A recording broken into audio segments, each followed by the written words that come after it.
So, ayan guys, o nasa ground na sila. Kaya, kailangan natin talian ng mga ganitong panali para hindi na sila maano sa ground. Kasi mabigat guys. Tapos, ang liliit ng ano nila o ang stem nila.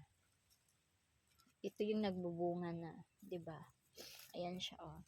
So, masasayad talaga siya sa ground kasi mabigat yung bunga tapos ang liliit ng stem. So, kailangan natin ng panali. Talian natin.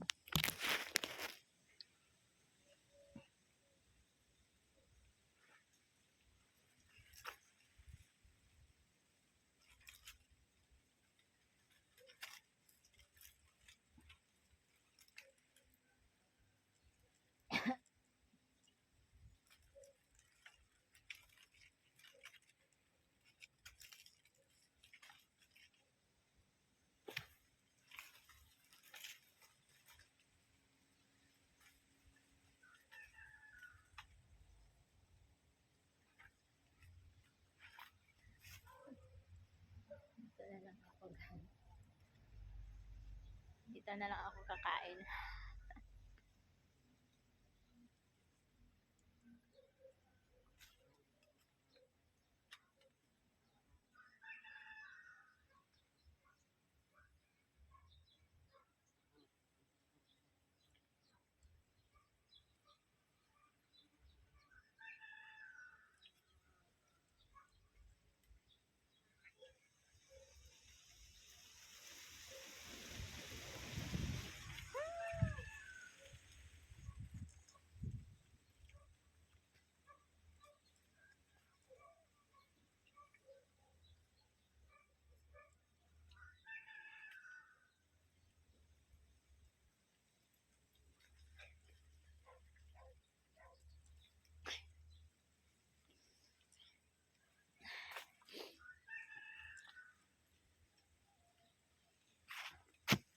So, I will give you a tour.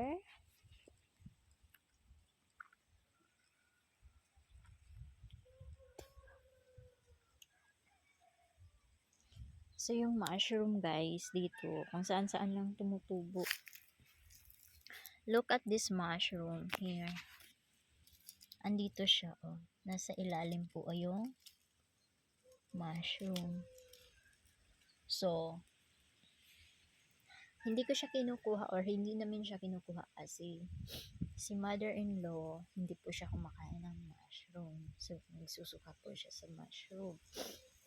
So, hindi ko na rin pinapakialaman yung mga mushroom na tumutubo sa garden, tumutubo sa bakuran namin. Although they are very good naman talaga sana. Pero, wala eh. Si Bianan hindi siya kumakain ng mushroom. Ayun pa. Ang dami dito guys. Ang dami mushroom.